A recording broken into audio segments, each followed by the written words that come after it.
What's up, Black Comic Lords? It's our late Friday night happy hour Turn it down a show little bit. You're kind of loud. with Wakanda Whiskey and Blurredom. I'm your host, Paul. With me, as usual, my partner, Marc. What's up, my man? What's going on, Doc? Doing all right? I'm good this week, man. What's the weather looking like down there? It was 59 degrees Okay, today. I don't. It snowed here today. Like In snowed, Atlanta? In hot Atlanta, it snowed. snowed. Like 3, 4 inches of snow. Snowed. Yes, That's absurd. yes, it is. Thankfully, though, I'm at home when it happened. Unlike in 2014, when we had the snowpocalypse. For those who know, you know, where the city was basically shut down. It started snowing like around 1 o'clock, and people, hundreds of thousands of people, myself included, were stuck on the streets, highways, and byways as we tried to make our way home or whatever the case may be. Complete and total clusterfuck. This time, thankfully, they let us know like a week in advance that hey, a big snow front is coming through. Stay your asses at home. So yeah, so that's what I did. And that's it. But it's crazy out there. It looks really, really crazy out there right now.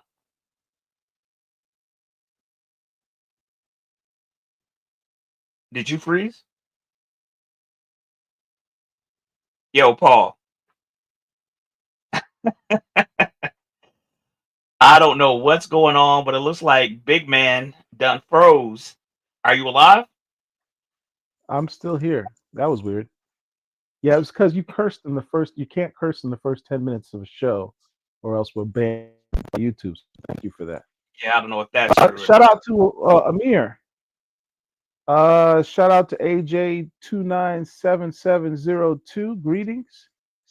Robert Monroe, what's up? Bo Oh, B's beauty. in the house. What's up, man? Saying his name is fun. I Parakeet don't know what Dragon it is. Ball. I like saying Bo Beans. That's crazy. Afros. Ian's Comic 78. Greetings. It's cold in London. Big up to London. Paul tired of Mark shenanigans already. That's everybody, First, bro. first off, it's Mark with a C. Secondly, ain't no shenanigans going Ain't on over nobody, here, son. ain't nobody care about your stupid ass anyway. That's funny. Mark got the show, but Paul is the one who froze. That's Yeah, funny. that was funny. All right, That was, so let me get my drink. You got a drink? come on now. Is the Pope Catholic? Okay, so Is for I'm those still who don't drinking know, my Paul and favorite, by the I, way. for those who don't know, Paul and I have known each other for literally 29 years, right? In 2018, he came up here to Atlanta from where he lives to come watch the Black Panther with me in February, right? And that weekend we had a whiskey tasting at one of the cigar bars that I go to, where everybody brought their own bottle of whiskey, and then we just, had flights that go around. Everybody tasted everything that everybody else brought. I think Paul had some Balvenie. There was some other stuff that was there.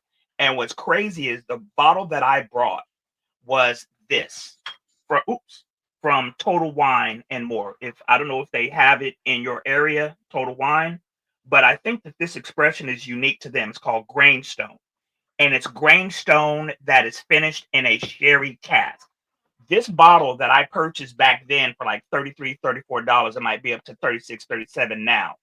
But the overall consensus was that this scotch was the best that was provided, even on top of, Paul's $80 of Balvenie and whatever else was brought. So if there Maldini is 14 Caribbean cask. You guys right, have no taste.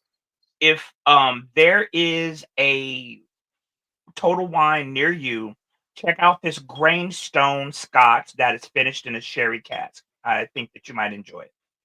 So that's what I'm sipping on. I haven't bought a new bottle of whiskey Very in some time. simply get yourself a Balvenie 14 Caribbean cask for the more cultured palates. All right, let's see what we got going on here. When we start this show, after we drink our liquor, we of course go into the Wakanda portion of our Wakanda whiskey and blurred.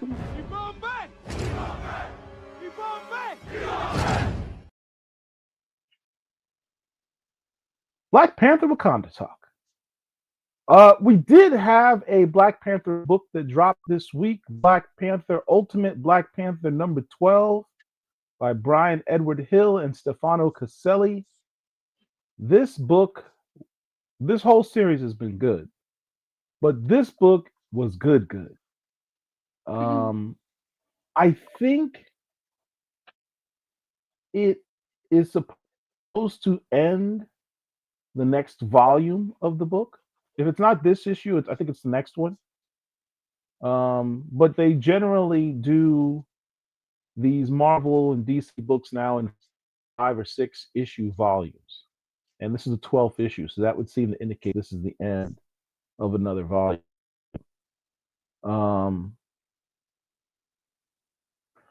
This book, well, first of all, Stefano Caselli was back. So art-wise, the art was spectacular. And I'm glad, even though the last guy, Chris Nieto, did an admirable job with the last issue, there's just a whole nother thing, Stefano Caselli's level of art. And for this particular issue, having it, I thought was really helpful. T'Challa finally has to confront Khonshu, the Moon Knight, in battle to the death. He has visions that sort of indicate that he not only would he be victorious, but he would straight up just murder the dude, brutally, savagely. And so he goes into the fight, and he undergoes. It's a very easy fight, but during the process of the fight, he seems to be driven by this inner force from the anti-vibranium that he has been stabbed with.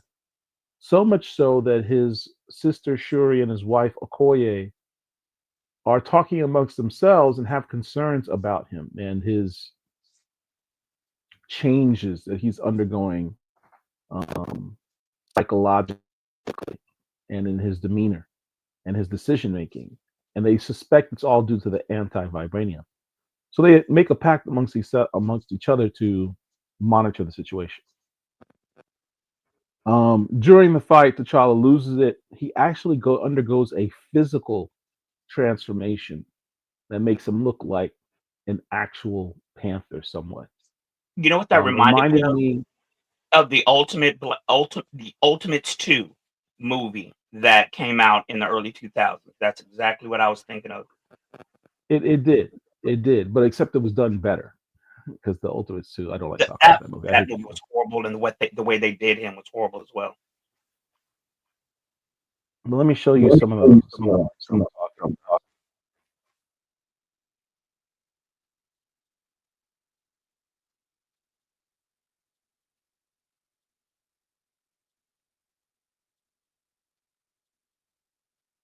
Did you?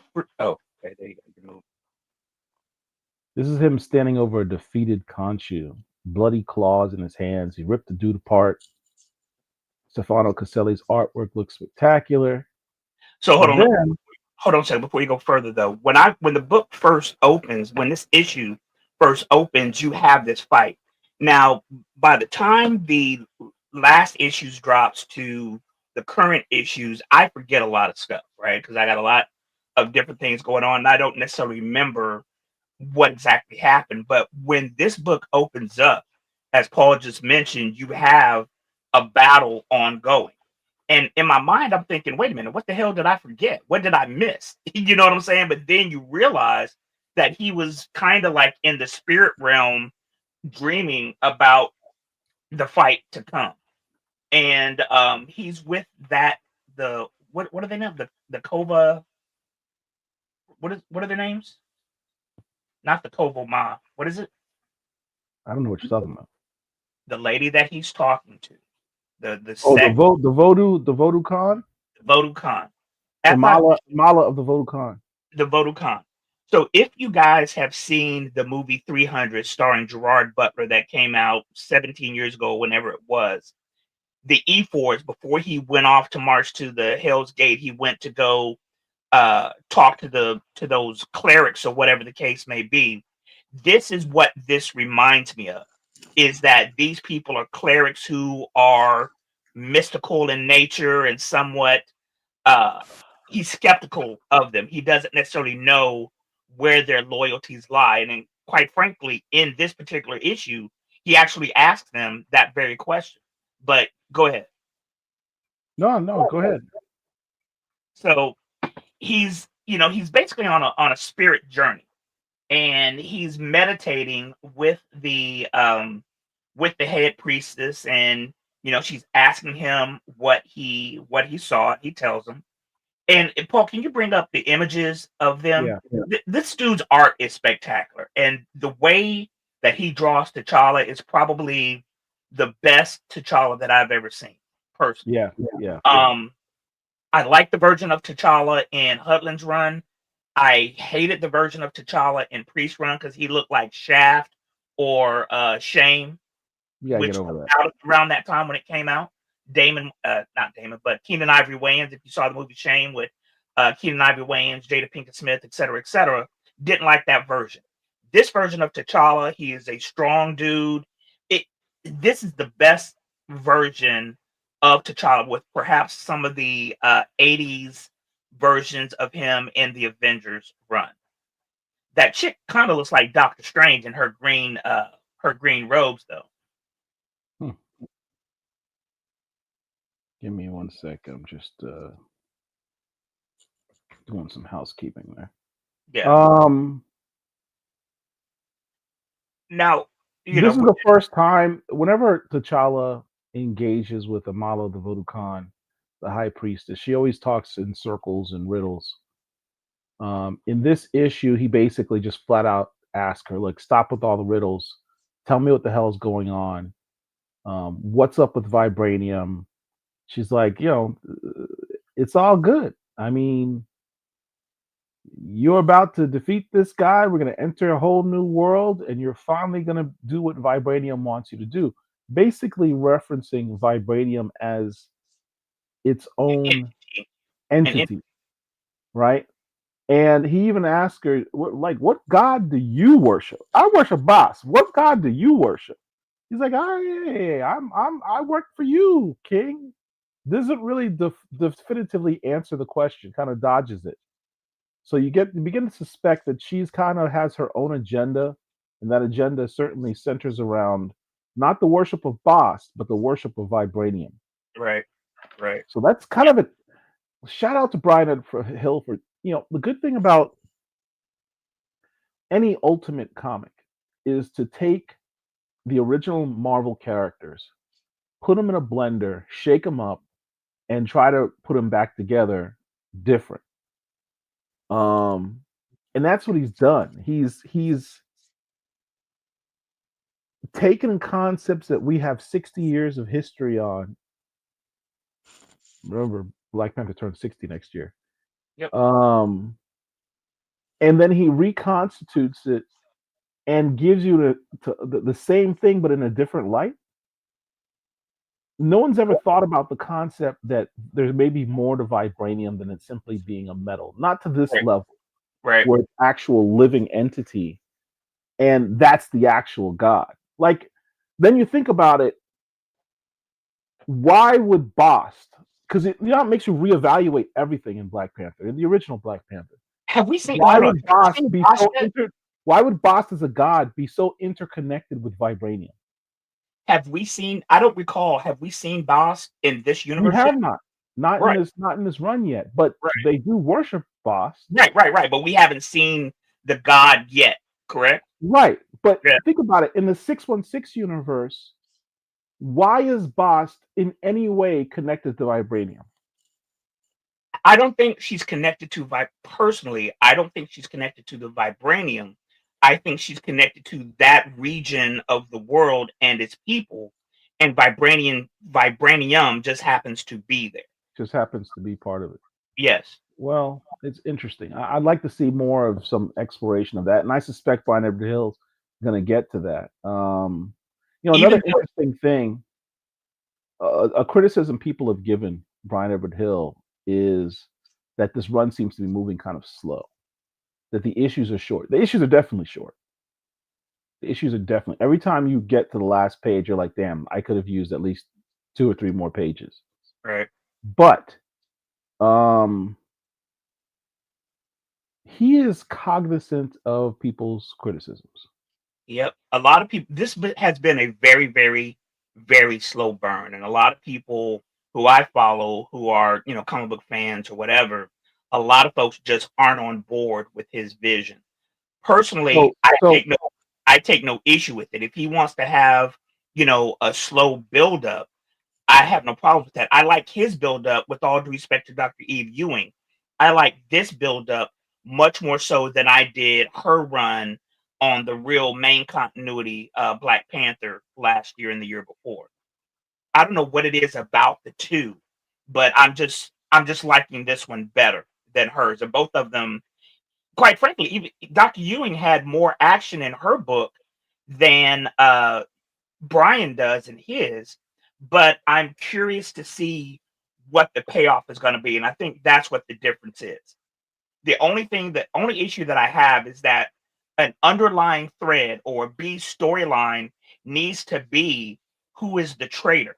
And it's like we've forgotten all about that. I know Paul and I mentioned it, last time we talked about the Ultimate Black Panther book. But in the book itself, in the title itself, it would be nice if we had a panel or two discussing, okay, remember back in issue 2 when we talked about a traitor? That storyline or that thread needs to be plucked on more than what it has been because it's almost like a forgotten plot point at this point. So Brian's aware of the criticism about the pacing. He puts it in this uh, tweet to a fan. Thank you. I know some readers are frustrated with my pacing, but I do have a method here. It's ramping up as I continue. The foundation is set. So this dude took 12 issues just to establish a foundation. That's like Hickman level type of writing. What I mean by that is understand many writers, particularly writers of color, don't get that much time to cook on these series. How many times have we talked to these various creators and say, how many issues is? Well, I'm originally slated for 5, but it all depends on pre-order sales that you guys give. They don't get a blank check and say, hey, you can have as long as you like, or give some leeway to build a story. Guys like Jonathan Hickman or Al Ewing, they'll say, hey, this will be a 12-issue run at least. It's kind of cool that they've given him a title in which he can cook. He can spend the time to build up his backstory so that when he jumps into the big epic part of his story, he can go in with both feet. So hopefully that's the payoff that he's promising. He probably could have, again, I don't have a problem with the pacing. I'm enjoying the story because I always look forward to the next issue to see where we're going. And for me, that's a clear indication of a good book is, do I enjoy what I'm reading now? And am I looking forward to what's coming next? But quite frankly, he probably could have done this in a shorter time period. I do understand the people's criticisms of it, but like I said, I personally don't have that much of a problem with it. You're a frat. Damon Watson says, what's up to What's you? up, Daniel? What's going on, man? Base hasn't appeared in the Ultimate Universe yet. Obviously, I think it means Bass. Yeah. Hope they don't recast T'Challa. Leave it alone now. Well, Henny, you can go ahead and exit yourself. I love the slow build up. I take no issues with it. See, Morehouse is more in the happening, house. Y'all guys just keep showing up, man. We do. You're The welcome. fight scene between T'Challa and Khonshu was very anticlimactic. I was expecting a more rigorous battle between forces that have been at war for a year. It's a slow burn, but a good read. It was a very short fight. But that was to demonstrate that it had nothing to do with the fight. It had to do really with some forces behind all of this. And you suspect it's vibranium trying to manipulate T'Challa into undergoing this transformation into its vassal or whatever it is they have planned for him. It's always good to see you in the chat. Autumn Sugar, good evening to you. Anyone questioning Brian Hill needs to slip on black ice.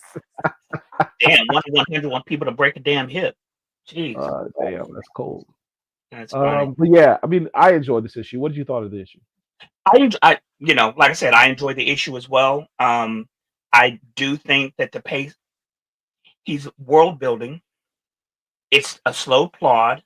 It could be done faster, but I have no issue with the pacing if that makes any sense. And I agree on if you that. guys here clearly you understand what all's going on, but we may have new viewers. If you are a new viewer, thank you for coming. Make sure you hit the like and subscribe button that's somewhere on your screen. But in this Ultimate Universe, the way things are now, there is a variant of Reed Richards, who is aka Mr. Fantastic of the Fantastic Four, who is quite frankly evil. He has created a world where he's gotten rid of superheroes. He's done things where superheroes aren't created, and he has a cabal of bad people who have taken over the world that is divided up into fiefdoms. The Africa fiefdom is controlled by Khonshu and Ra.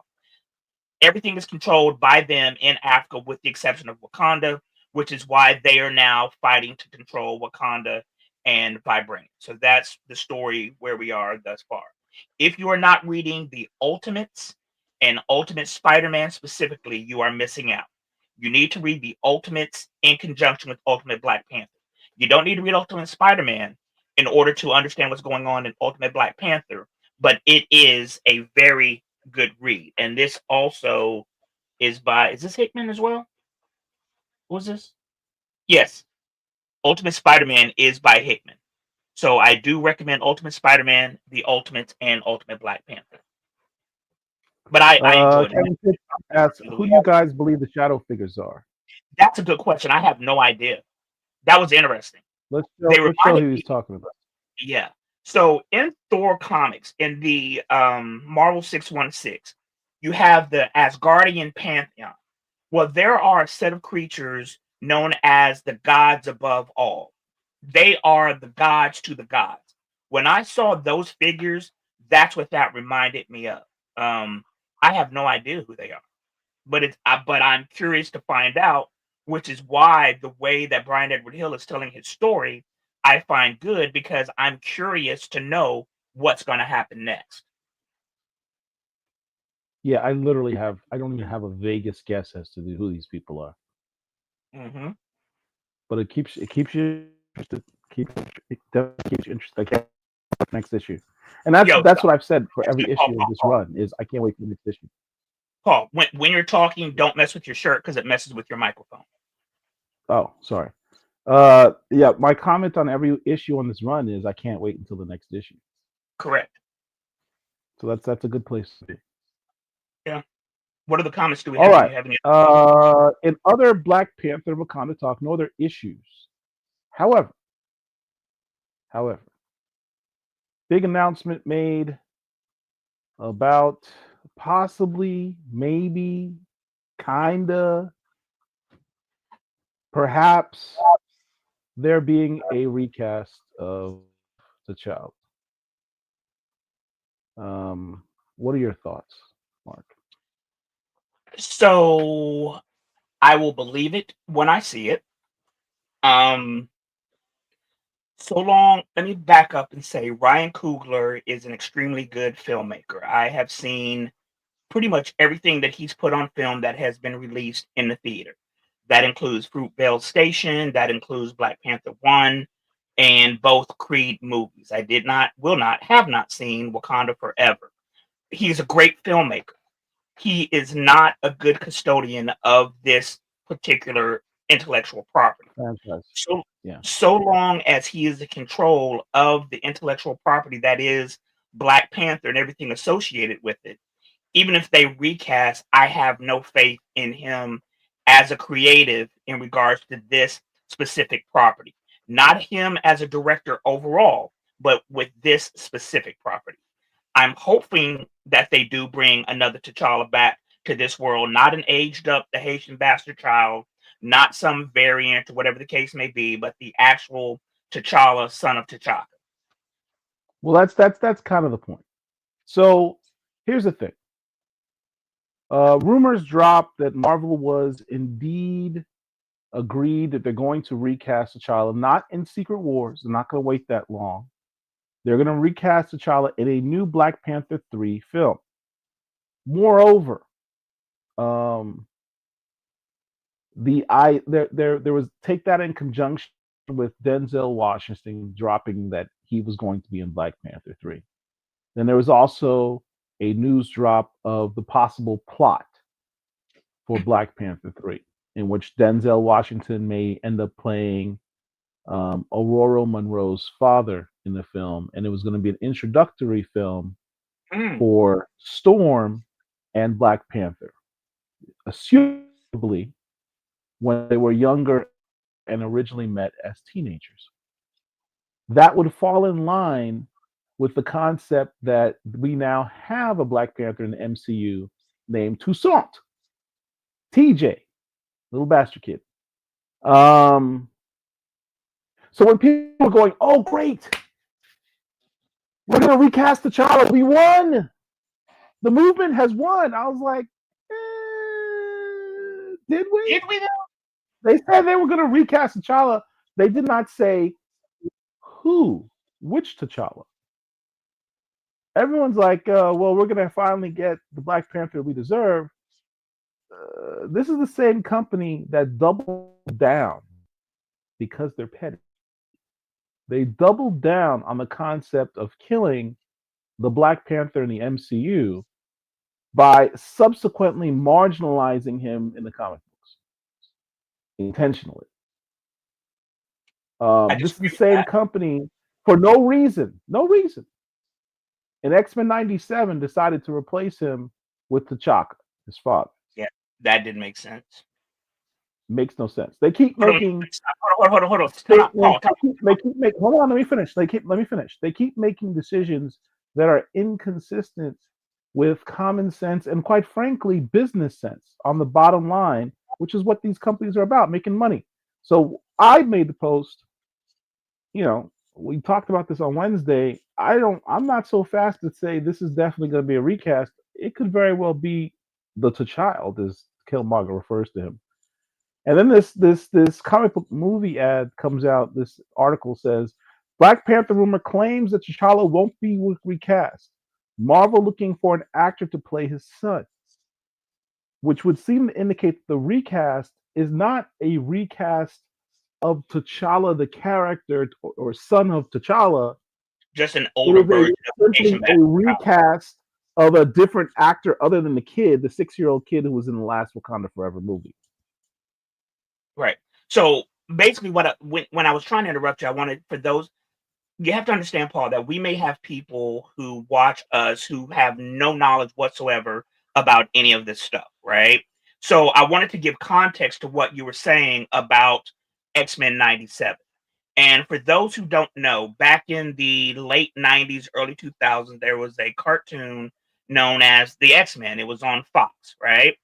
It was hailed as an extremely good cartoon. It was very great. Fast forward to last year, they had a new X-Men cartoon that was a continuation of what we had back then.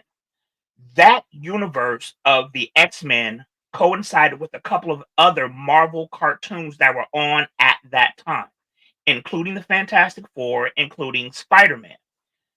In the Fantastic Four, T'Challa was introduced. There is a shared animated universe where T'Challa exists, right? 1992 to 1996 is when the original X-Men cartoon came out. So when we had the new cartoon, that was a continuation of what came out in the 90s. In this new cartoon, T'Challa is not there. The Black Panther is there. We see him fighting the Sentinels, whatever the case may be. He takes off his mask and we hear his name, and it's T'Chaka. Well, that doesn't make sense because we have already established back in the 90s that T'Challa was the current Black Panther and the King of Wakanda at that time. So to go back to what Paul was saying, the company of Marvel, seems to be eradicating the character of T'Challa in media outside of print. And I say outside of print because he has a very prominent role in the Avengers, even though he doesn't have his own ongoing right now. He does feature prominently in the Avengers, and in the very next issue, I think it's issue 23. He is the cover character, and I know Paul has that picture, and it looks spectacular. I'm curious to see what variants they have of it, but it was an interesting choice by Marvel to basically exclude T'Challa from the X-Men cartoon, which makes no sense. So Shout out to Aletha Martinez, the first Black woman artist for both Marvel and DC in an ongoing line for this cover for Avengers 23. It's the Black History Month cover. Can you pull up variants? Can you pull up variants of this cover? Do you know what variants they have? Oh, variant? Yes. Or Avengers 23? Correct. That was the Black History Month variant, so I don't know what the rest of the covers look like. So let's take a look.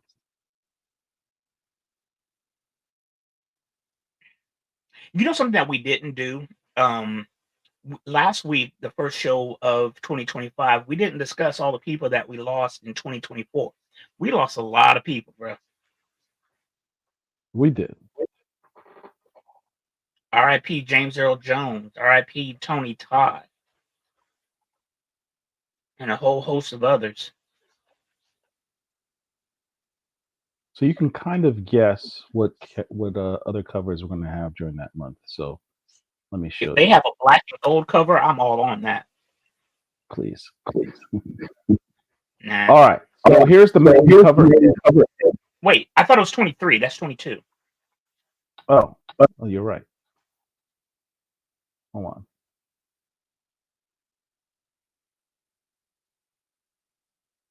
Sorry. Here's the main cover for 23. Black Cat is there. They kind of making allusions that she might join the Avengers.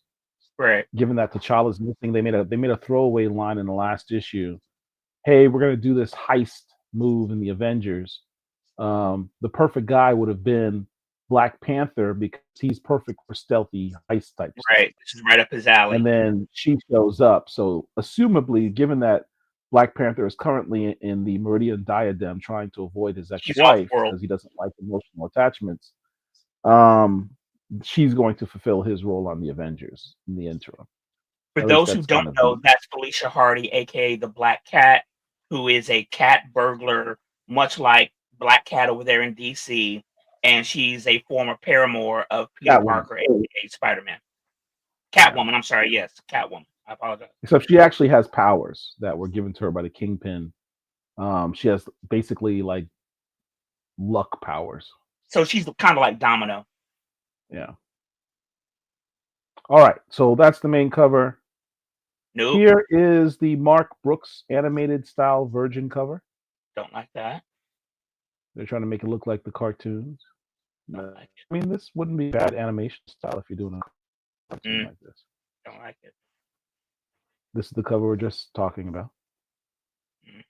I like by that. Aletha Martinez. And this one's the we got a movie coming out. We got to get people to buy movie covers. Kind of like that. Good looking cover. Yeah, I kind of like that. Artwork by Jesus Saiz. It's called the Marvel Studios variant. So it's got Captain America and the Falcon. Yeah, he owes me $5.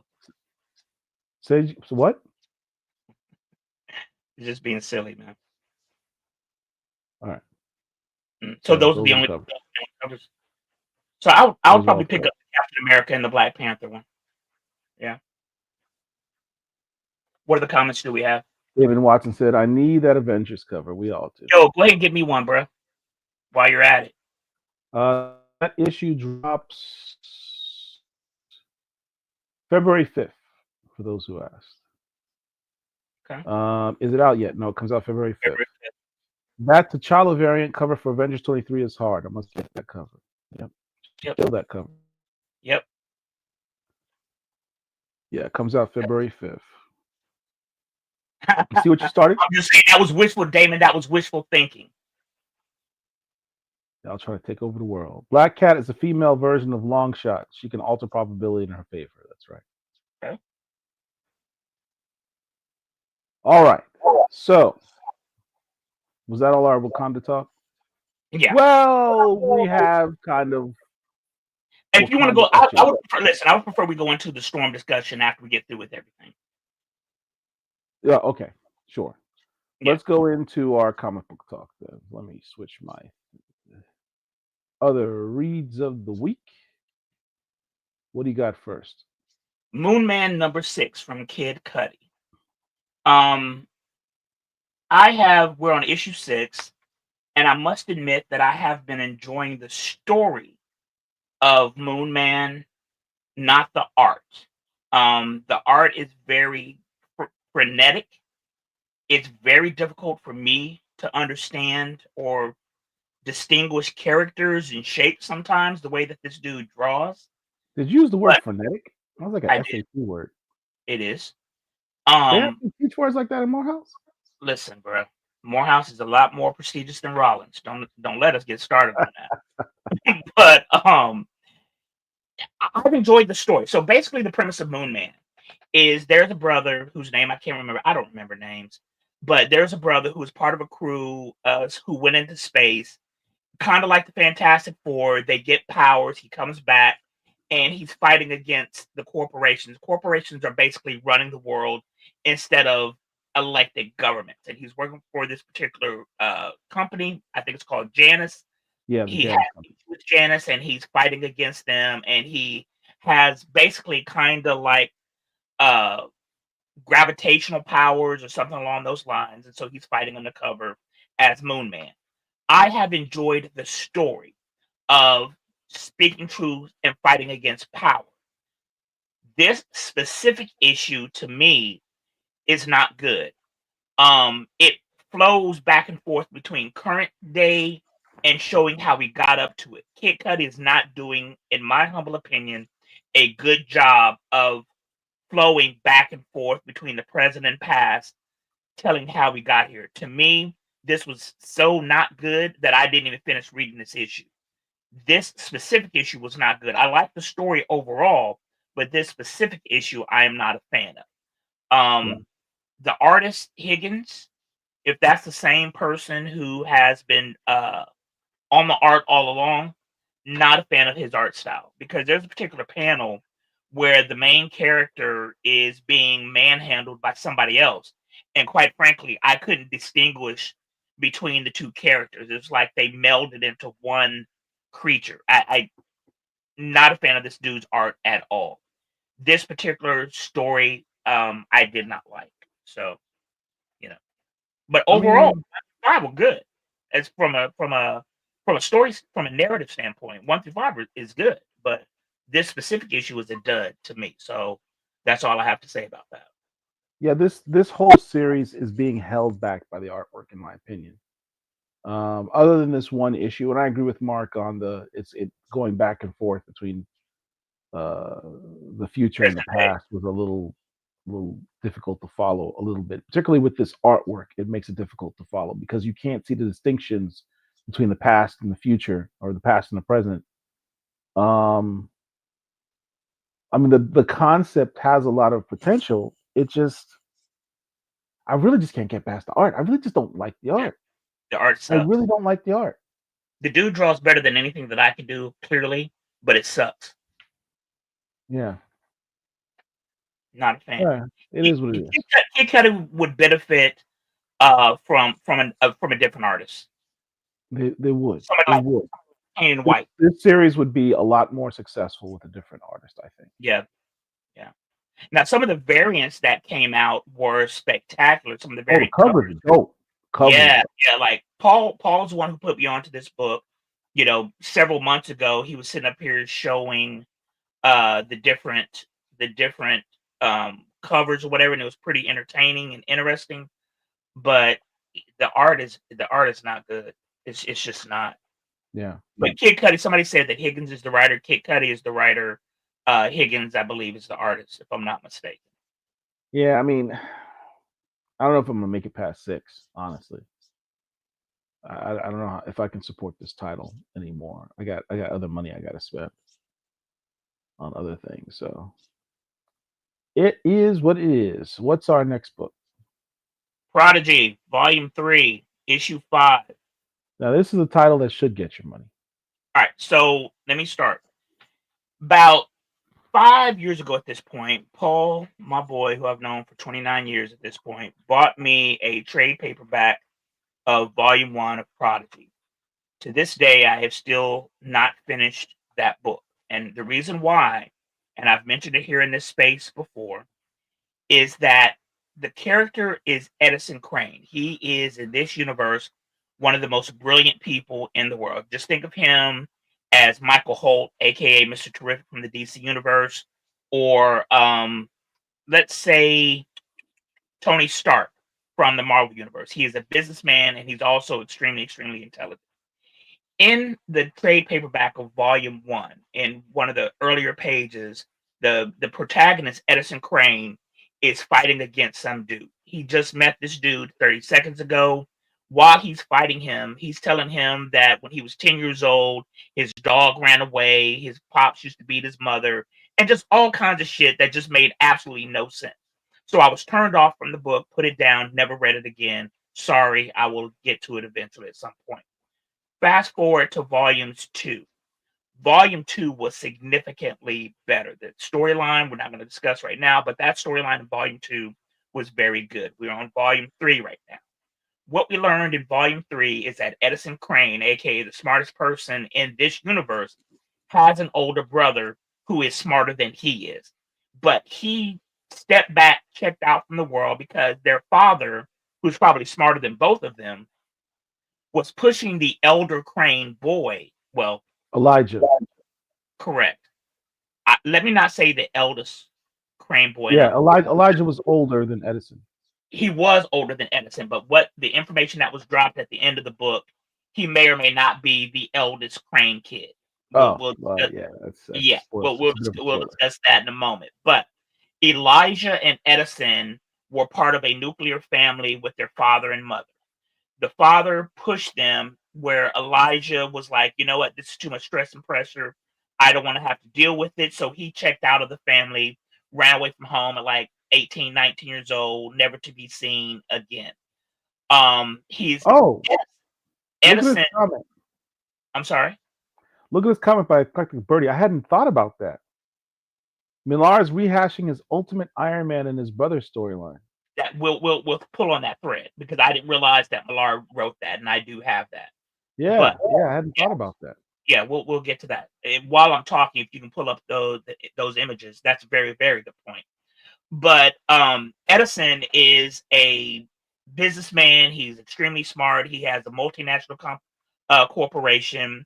There is some nemesis who he doesn't know who is attacking him, setting him up, framing him for murders and things of that nature to basically separate him from his resources.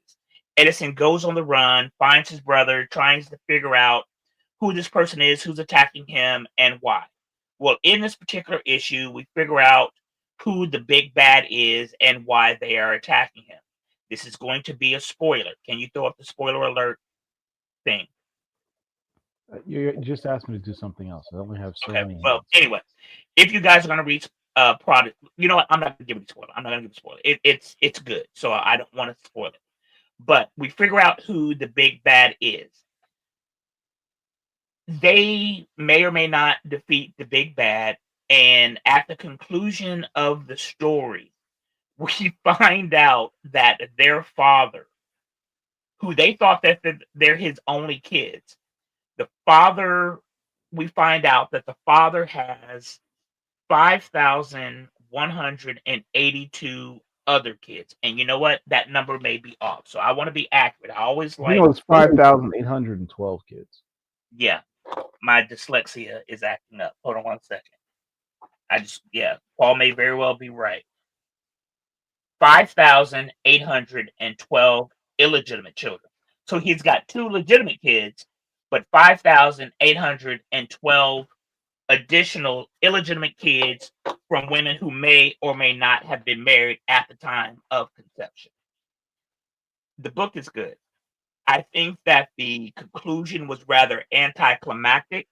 I can't say that I agreed with this conclusion versus Volume 2, and I will say that Volume 2 to me was better than Volume 3. but it was a good read. I did enjoy it.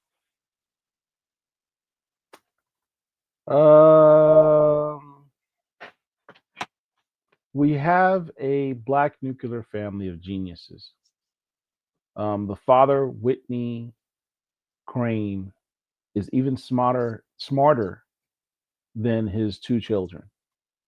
What's interesting about this volume, I think it's the third volume. It is. We're introduced to Edison in the first volume, and he's portrayed as the world's smartest man. And then we get to this volume, we find out his older brother Elijah is actually smarter than he is. Mm-hmm. And then of the two of those guys who have to use their combined brain power to figure out the machinations of what their father's doing, Whitney Crane, the father's even smarter than the two of them. So it's just a family of super geniuses. And so when Whitney Crane has this revelation at the end of the issue, yeah, by the way, you've got like, almost 6,000 extra brothers and sisters out there in the world. And I believe in genealogy. So that's a whole bunch of really smart people running around the world that you kind of need to follow up on, which kind of sets up a next volume because you've got a bunch of super genius people. Their intellect is such it's basically a superpower. So here's the thing, and he's not doing this just to get extra ass. I'm sure that played into it, but he was spreading his seed in order to literally save the world. He Yeah. recognizes his own intellect. He recognizes that his genes carry intellect that could benefit society and mankind, which is why he did what he did. And yes, Papa was a Rolling Stone. Yes, he was. Yeah, yeah, yeah, absolutely. He's got Nick, let me say this. He's got Nick Cannon and Tyreek Hill beat 30-fold, you know. But it's an interesting read. It really is. When did he have time to do anything else? Baby Daddy on another level, right? Listen, yeah, yeah. But I will suggest, and again, I can't speak to volume one because I have not concluded it. But I would suggest you guys read volume 2 of Prodigy. Volume 2 was very, very, very good. Do you have the Mark Millar Iron Man cover? The cover, no, Okay. because I'm trying to So remember what issue it was. I don't know if it was was just Iron Man or was the character actually the brother was actually introduced in Ultimate I think Comics it's the Ultimate. I Avengers thought it was number the Ultimate two. Iron. You may be right. I just don't recall because it's been a lot of years. It's been a But lot of years since I read yeah, that. about 15 or so. But basically, in the Ultimate Universe, you know what? Here's what's interesting. That Ultimate Universe is different than this Ultimate Universe, correct? Correct. Right. The So previous Ultimate Universe was ultimately destroyed in the Secret War Secret series War, from right? 2015, Which is why we have Miles Morales in the which is 60s, why we have Miles Morales. Correct. right? So the very first Ultimate Universe was created around 2010 or so with the very first book, which was the Ultimate. No, it wasn't 2010 because it was before Sam Jackson played uh, Nick Fury. So the very first Ultimate book Right. came out. He says Gregory Stark is Tony's smarter older brother. Correct. Correct.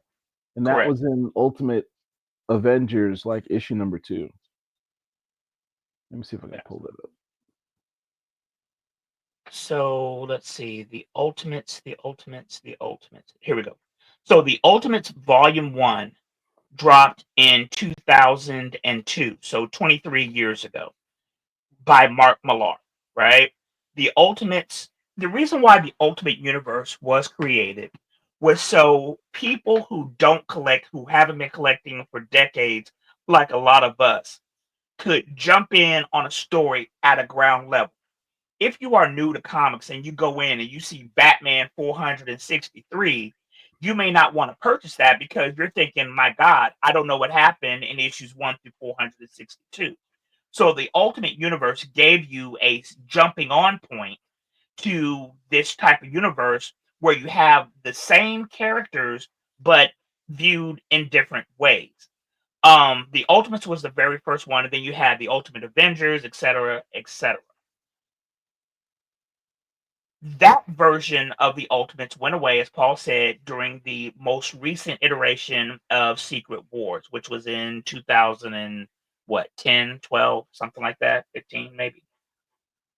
I don't remember when that version was. But I mentioned all that to say this version of the Ultimates is different than the original version of the Ultimates. And we're telling different stories than what was in the original Ultimates version. But this is a good line of books. You don't have to get everything, but I do recommend the Ultimates Volume 1 and 2. I recommend Ultimate X-Men, Ultimate Fantastic Four, and Ultimate Spider-Man 1. Pretty much everything else you can kind of skip. And there was a lot of stuff in the Ultimate Universe. Yep. But yeah, like somebody said in the chat, Gregory Stark, in our real world, in the Marvel 616, we know that Tony Stark is the only Stark kid. In the Ultimate Universe, Tony Stark. Well, no. In the 616, there's also Arno Stark. I don't recall him at all. Yeah, he does. He does indeed have a brother who was in a wheelchair. Tony Stark was actually retconned to actually be adopted by Howard Stark. He's actually not a blood relative of Howard's. No one likes that storyline. But When did that come about? Because I don't recall that at all. this was 15 years ago, maybe. I have no independent recollection of that. Yeah. It was around the time Tony was turning 40, so to speak. He had some milestone birthday, decided to go out into space to basically find himself and built this space armor. He even made this mechazoid armor to go fight Galactus or something. And during that journey, they were doing like the Who is Tony Stark? And you found out that he was actually the son of a European woman. Was she Italian or something? I can't remember. She was like a refugee or a spy. It was one of the two. And he was basically put up in an orphanage. And then Howard and Maria Stark found him as a baby in the orphanage, and they adopted him because they couldn't have a I kid. have no They had a kid named Arno, but Arno was like disabled, and so they were kind of raised together. It was a mess. He didn't even know about the kid until like years later. It was a messy storyline. I never really liked it, and I've been collecting Iron Man since the 80s. Yeah, I didn't know about that. But to go to that person's point, that is a very good point for pointing that out. That Marc Millar wrote that, which I did not realize, and he had certain themes that are carried over in both books. Yeah, that's not to be For the Deadly Vengeance mentions the Ultimates Volume 4 done That's by not Al the same Ewing. Ultimates. That's a different Ultimates, although also one of my favorite comic books of all Yes. time. So the Ultimates that Deadly Venoms is talking about, those Ultimates were a team in the Marvel 616 universe. The Ultimates was a separate universe. So it's the same thing. It's different things with somewhat similar names. But yes, Ultimates Volume 4 with BP Photon, where they basically cured Galactus. That was a good storyline. I did enjoy that. I did like seeing Blue Marvel get some shine. But yeah. A Collective Birdie points out that Arnold actually technically was the real child of Tony Stark, of Howard Stark and Maria Stark. Yeah, I have no idea who that dude is. They said he was disabled because they tampered with his DNA. Yeah, try to fix his paralysis or something, as one does. Make him super smart. It was a whole thing. I don't remember it. It was a long time ago, and I never liked the storyline. I had no independent recollection of that. All right. Did you have any more books? That was it. There was a very light week for Black books. All right. So the other thing that we were going to talk about when we're talking about, all right, first let's talk about, you said you're looking forward to the Captain America movie. I am. What did you think about this revelation here?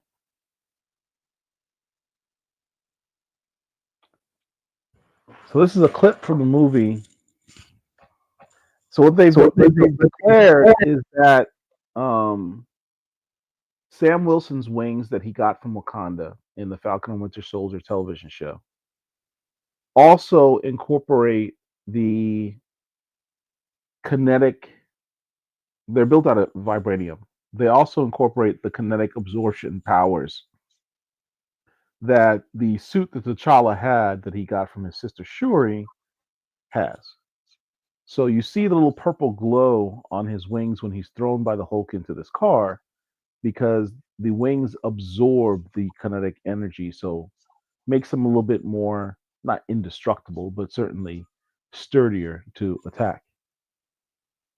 It does not show whether or not he can redistribute the kinetic energy the same way T'Challa could with his suit, and as a pulse of energy back towards whoever his attacker is. But there's been some outcry on the internet about, you know, this is just another example of how the MCU has taken bits and pieces of T'Challa and distributed it amongst other people. They took his intellect and distributed it, arguably is what they're arguing. They distributed his intellect to Shuri and did not show that he is an actual genius, a scientific genius. They put that scientific genius label on his sister. They're saying now that they're taking the power set that he had with his suit and giving it to Sam Wilson. What's your thoughts on that?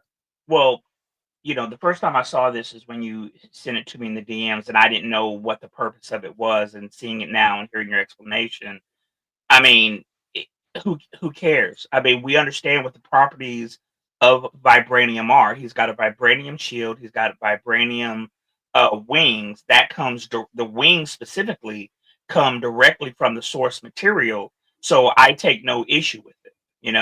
Sam Wilson, aka the Falcon, aka Captain America, aka Snap Wilson, got his wings from T'Challa, from Wakandan science. So I take no issue with that because it is accurate to the source material. We also need to talk about Electric Birdie said, Eclectic Birdie says, Shuri shouldn't have been the fighter, but I guess Letitia was too MAGA to be a convincing fighter. Eclectic Birdie is obviously a Malcolm Bakayara. During the Hudlin run, Shuri had the same training that T'Challa did, and in fact was going to challenge their uncle Cyan for the Black Panther mantle until T'Challa showed up, whooped his ass, and became the new Black Panther. Yeah. Letitia Wright, however, in the Marvel Cinematic Universe, we never saw her really be a quote-unquote hand-to-hand fighter like that in Black Panther 1. I can't speak to Black Panther 2, have not, will not see it. But when she was fighting, she was using gauntlets and using weapons, technology, weapons. That's not T'Challa's jam. He is a hand-to-hand combatant. Yes, he has been known to use, vibranium throwing darts and things of that nature, but overall, he is a hand-to-hand combatant. One of the top 10 he is one of the top 10 earthbound hand-to-hand combatants, and he's not number 10. Shuri, not so much. So that's another issue. Going back to what Paul is saying, is distributing the characteristics of T'Challa to other individuals in the Marvel Cinematic Universe. I don't think Sam's wings qualify because, again, that's comes from the source material. Amir says, wants to give a shout out to BCL. I used the promo code over at Stranger Comics. Received my 6 trades today. What's up? That's what's up, man. Mark, did you ever get your order? Did you do your order from Stranger Comics? It's funny that you say that. I was just thinking about that, and I wanted to run and go grab them real quick because yes, I did. I just got mine this week. Got my official Black Comic Lords variant cover, and I got, even more importantly, the metal version, which is incredible, to be honest with you. It really is a dope cover. Shout out to Stranger Comics. You'd be hard pressed to find a comic book company that makes better covers in Stranger Comics. I even got a signed copy here by Seb. The other version as well.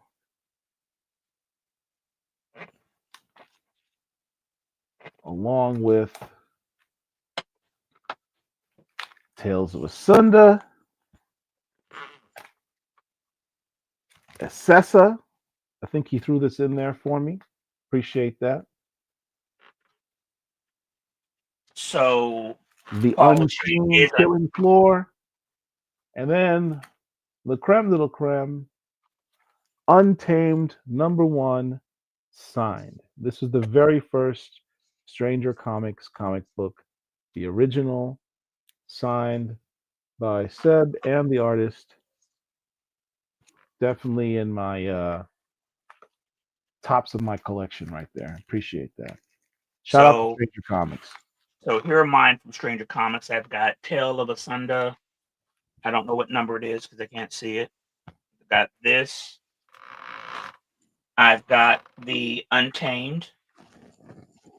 What does this remind me of? This reminds me of a Black Panther cover Yes, the one where from they went to New Orleans. The artwork is by Jay Lee, which is the artist who did that cover from yes, Black Panther. that's in fact the flask that I created that has Black Panther on it has that cover on it. I Yeah, can the grab that. Jay Lee cover. Yeah, so That's that's from that. the Reggie Hudlin run. That's correct. I've got the Us covers of what is this book? She, I guess. Yes. Both of them are signed, and I'll read them. And then I've got this final one. Oops, it fell. Assessa, Mm-hmm. Isis. I don't know how you say Yep. that. But yeah, I got that too. So yeah, shout out to Stranger Comics for the swag. I haven't posted on my socials yet. I need to do that. Thank you guys. I appreciate it. I really like this Let cover. me know when you read those so we can talk about it on the channel. You know what? Let's see what comes out on Wednesday, and then maybe next week I'll push this towards the front of the queue to read. So yeah. All right. Shout out to Stranger Comics. Let's see. Going back to talk about Shuri. I don't know about that. Shuri was a warrior in the 616. She was bloodthirsty as well. She often went too far. It's bad when Wolverine had to tell her she's doing too much killing. Yeah, All I mean he's facts. right. He's All right. facts. The Shuri prior to the MCU was a hothead. Yep. She was a warrior. Yep. Not that she wasn't intelligent. She certainly was. But she primarily was about that action. Right. She was So definitely about that action. so during the Doom War storyline, T'Challa was injured thanks to the machinations of Namor and Doom. Doom wanted to take over the vibranium in Wakanda. He took T'Challa off the board. He did not die. He was comatose. And so Shuri had to take over as the Black Panther. She had the 12-issue run, I think it was volume 5 from Hudlin. And she also had the 4-issue limited series Claws of the Panther. So Shuri has had 16 issues of her own telling the story of her as the ruler of Wakanda. She was out for blood because her brother was injured, and I do believe that yes, um, Wolverine told her, "Be like, yo, chick, you need to chill out." That Shuri is not the same one that we saw in Black Panther 1. Completely different because she was more the woman in the chair, so to speak. So yeah, I'm trying to find this issue that Damon Watson's mentioning of New Avengers. what did he say? Give me a second. Let's see if I can find it.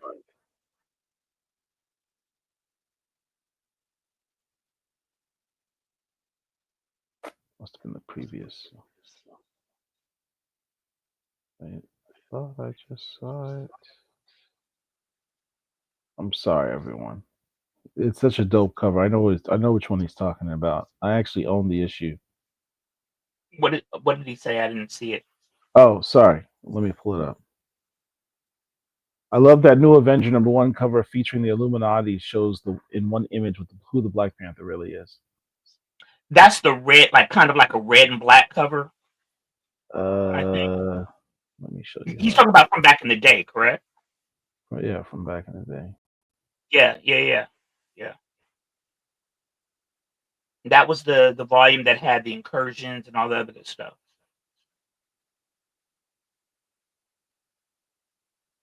Ah, that's too much work. Yeah. I'm sorry. I tried to bring it up, but it's just it's too hard to find.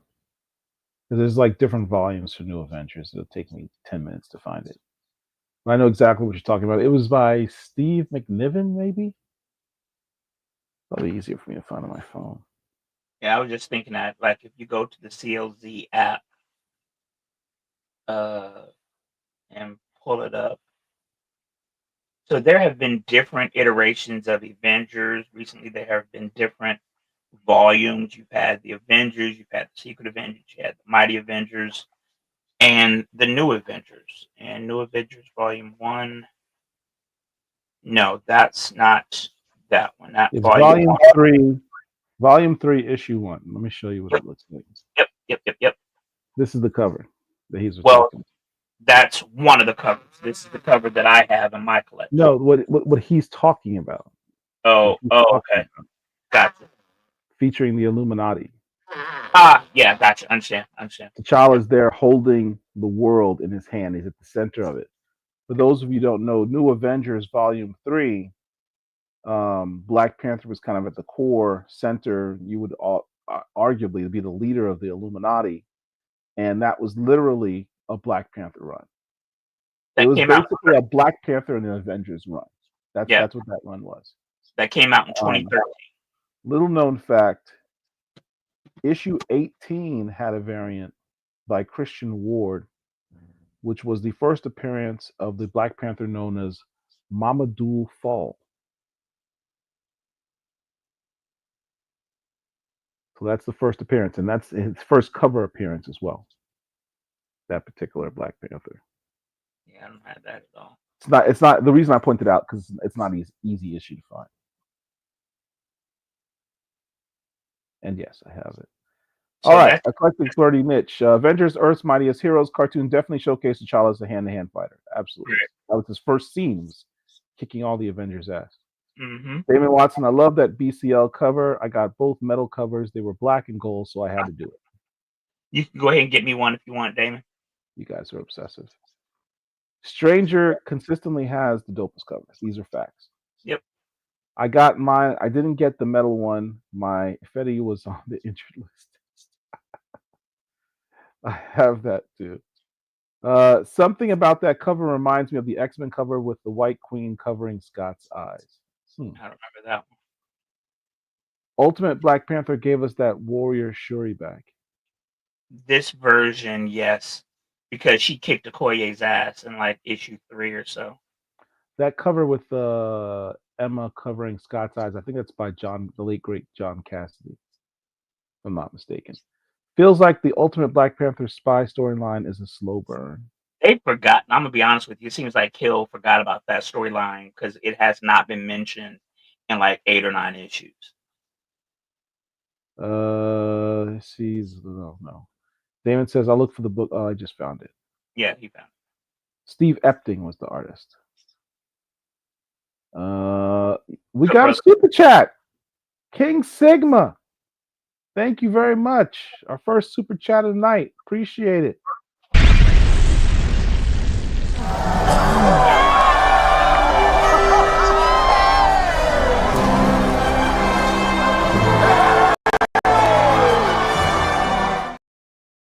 Lupita Nyong'o. I'm sorry. All right. The Night Herrera is fun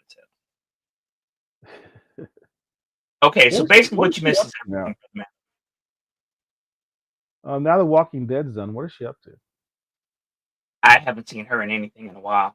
Well. I think there was another Walking Dead series with her and Rick Grimes, but I haven't watched it. I left The Walking Dead about 4 or 5 years ago, quite frankly. Yeah. Recasting. What's up, brother man? All right. What was the other thing we're going to talk about? Oh, basically, yes. Storm talk. So, in terms of recasting T'Challa, it beggars the question, particularly in light of the rumors surrounding Black Panther 3 being the introduction of Storm as the introduction of mutants into the MCU.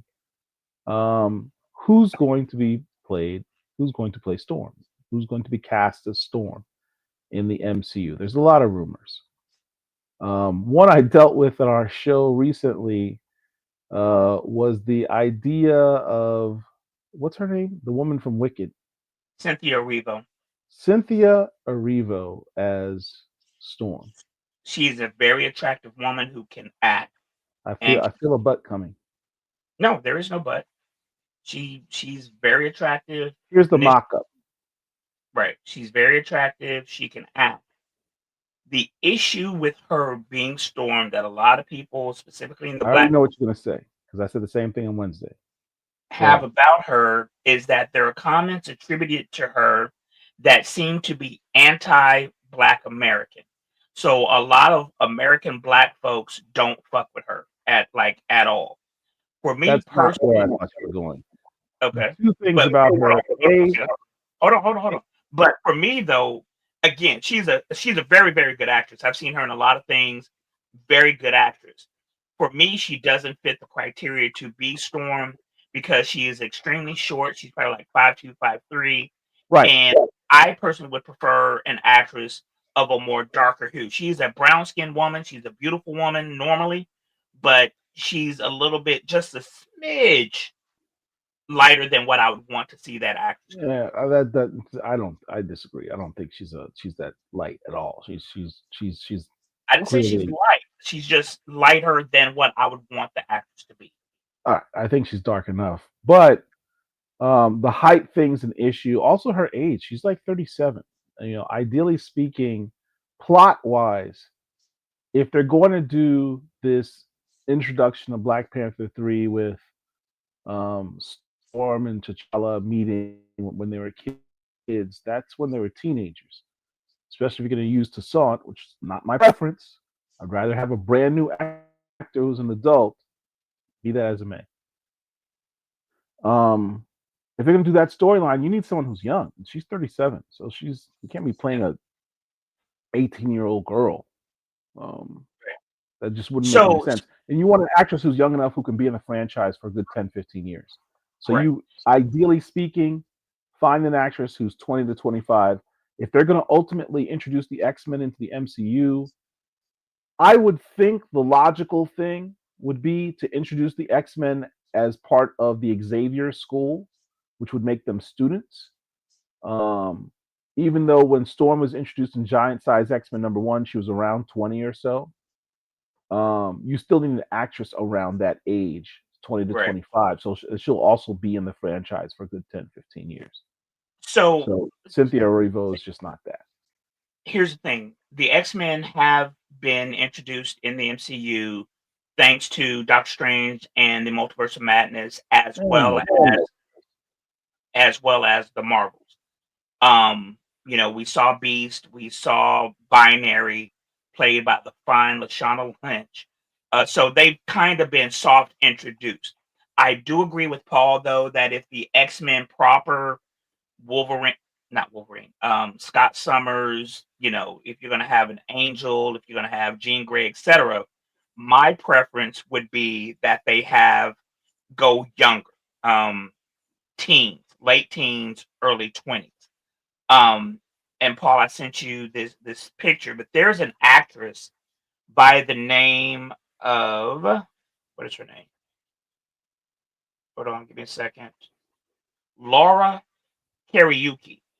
Well, before you start making me Google a bunch of people, let's look at the stuff. You have it in your DMs. It's there in your DMs. I sent it to you already. Going back to what I was saying, wanting younger actresses to play the role. A lot of people have been fan casting Jodie Turner-Smith. I fan cast Jodie Turner-Smith. Hold on. Not so fast. We'll get there. Shout out to God Who Comics made this post. Casting Storm shouldn't be hard. She should be portrayed as one of the most stunningly, conventionally beautiful women in the MCU. But it's not just about looks. We need someone who can deliver powerful acting, captivating drama, and impressive action. Do you agree with this criteria for Storm, and if so or if not, what would you add? Okay, so first off, I do agree with the criteria. I will also say that most of those actresses that are in that picture, I have fan cast over the past 5 years for this role, with the exception of Janelle Monáe, who is at the very bottom right.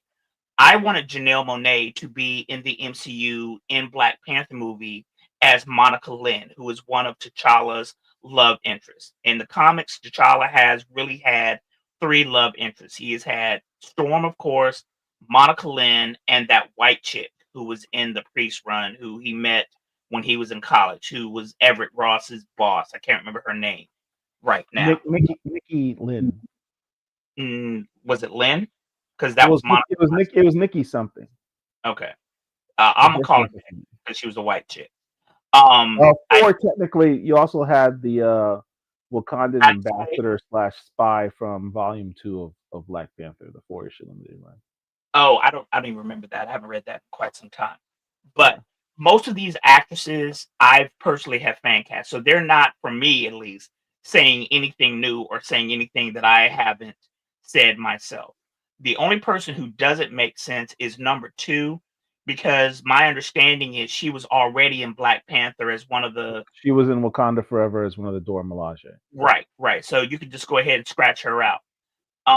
That's Michelle, Cole, something Cole. yeah, Michelle Cole, something like that. Yeah. She's from, what was it? What was that series that she had? She's a Brit. Bubblegum, Bubblegum, yes. gum, something like that. She won an She's award for a that series. stunningly attractive woman. But going back to the age thing, DeWanda Wise, who is top very far right, she doesn't meet those criteria. She's about 35, 36 herself. Yeah, she's too Next to her on the left, that's Kiki from Note, old. Kiki Palmer. Mhm. Kiki Palmer is around 33, 34. Okay. I don't know if she can do the accent. I don't know. That's right. Right. I d- I enjoy her work. I don't know if she's necessarily a strong actress. You know, we don't need a Shakespearean actress. We don't need anybody who is on the same level of Viola Davis or Angela Bassett. But, I would want somebody who, can command the screen, because, based on what we've seen back in the 90s with Storm in the cartoon, you want somebody who's got some oomph to them. Who is this actress right here? That's that black chick. That's black chick. That's your response, Mark? I honestly don't know who that is. But the young lady who I was just mentioning, that's to her left. And she would probably be the best fit as far as height, age, complexion, and That's the one from Black Lightning, right? That is correct. Okay, yeah. Now, I remember when we were watching that final season of Black Lightning, she got put in to be the new Jennifer Pierce. Because And China looks like she's very tall. Yep. Very tall, dark skin complexion, beautiful woman, very young. Yep. Could do it. Could do it. I don't acting chops. I don't remember offhand how well her acting was on the show. She was not bad. Her name is Laura Kariuki. And if you go into your DMs, I sent you a picture of her next to an image of Storm. And she looks like she has been portrayed previously. So I can absolutely see that, because she has, as we just said, she checks all the boxes for me for what I would want to see. Yeah. So I'm reading my one of my boys, shout out to Rodney, one of our Morehouse brothers. He's watching us live now up in New York, snowed in. And he writes, he's texting me, he says, Cynthia as Storm? Absolutely not.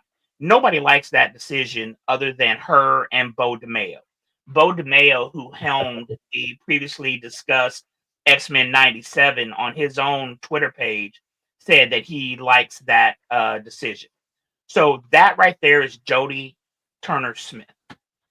She has been my number one pick to play Storm in the MCU for the last 10 years. Literally.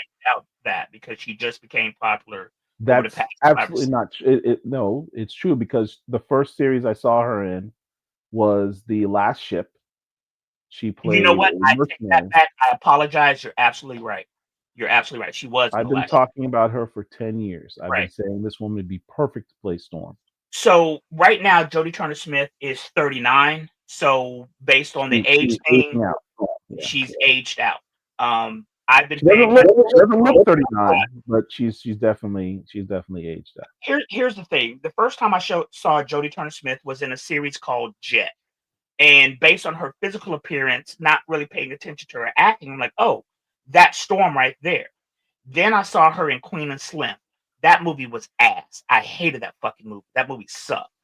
And I didn't think that her portrayal in that was any good. I also saw her in Without Remorse that starred Michael B. Jordan. I was not impressed with her then as well. That was about 2 years ago. Then within the past 6 months, she's been booked and busy, as the youngsters say, over the past year. She was in this series with Vince Vaughn called Bad Monkey. She played a voodoo priestess. She was pretty good in that.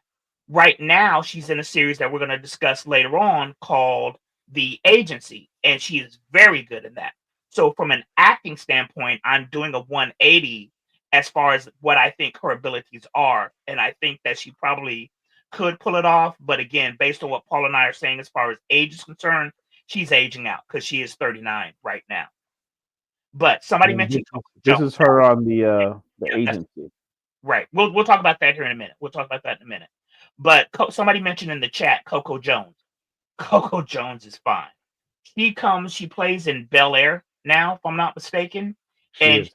she was the first image in the Godhood comics picture that Paul brought up a second ago. If you want to pull her up as well. And I fan cast her my own self about 2 or 3 years ago. I can't remember what I had seen her in, but I had fan cast her also. She's the one who's in the upper left-hand corner. Correct. That's Coco Jones. She is beautiful. Beautiful. Absolutely beautiful woman. Very good actress as well. Can she do accents? I don't know. Can she portray regality? I don't Can know. she be regal? Can she do action? That's also a factor. I mean, they teach everybody. Listen, if they can teach Nick Frost to be a convincing martial artist in Into the Badlands, they can do anything with anyone. I suppose you're right. Well, except the guy who played Iron Fist. Iron Fist, yeah, that don't get started. How crazy it that Into the Badlands action sequences were better than anything in Iron Fist, and they both came out around the same time. Yeah. Hold on, pull that image up from Godhood again, Uh, because I don't know who number one is. what I tell you about?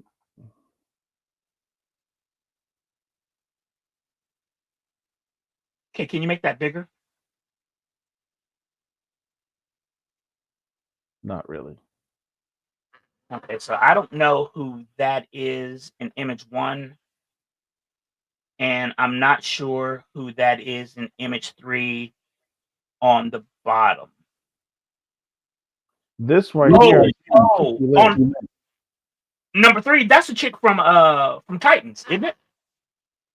Anna Diop. Oh, you're right. Yeah, that's Anna Diop. Different with her hair dark. Yeah, that's Anna Diop. Yeah, that's Anna Diop. Yeah. Anna Diop can act. She's attractive. I cannot use the fact that she was already Starfire as an excuse not to cast her because I chose Laura, who was already in Black Lightning. So yeah, that's Anna Diop. Anna Diop would be great Storm. She can clearly do that role. She can act. She can do the action. Yeah. How old is she? I don't know. Ideally, the person who would play Storm would be between 23 and 30 years old because the person who I want to be T'Challa, son of T'Chaka, is Damson Idris, who himself is 32 right now. So let's see. Raven says it can't be Michaela Cole because she was already in Wakanda Forever. she wasn't a Midnight Angel, she would have been a solid choice. Age-wise, attractive, and she has the physicality to play the role. Sure. Yep. A white chick called Dr. Umar. Fuck Dr. Umar. Not sure if Keke Palmer could pull off a convincing African. Right. Damon Watson said, we need Angela Bassett needs to personally mentor somebody so we can have a unanimous vote on the actress. So Anna Diop can't do it because she's 37. Is she that old? Right. Wow. Yes. She looks good as hell. Keke Palmer doesn't fit Storm, so pass. A lot of people said, and I think that you said before, that you liked Yeti Batiste. What is her name from American Gods? I didn't say that. I mean, you she never said looks perfect, but she's like 40-something years old. Yeah.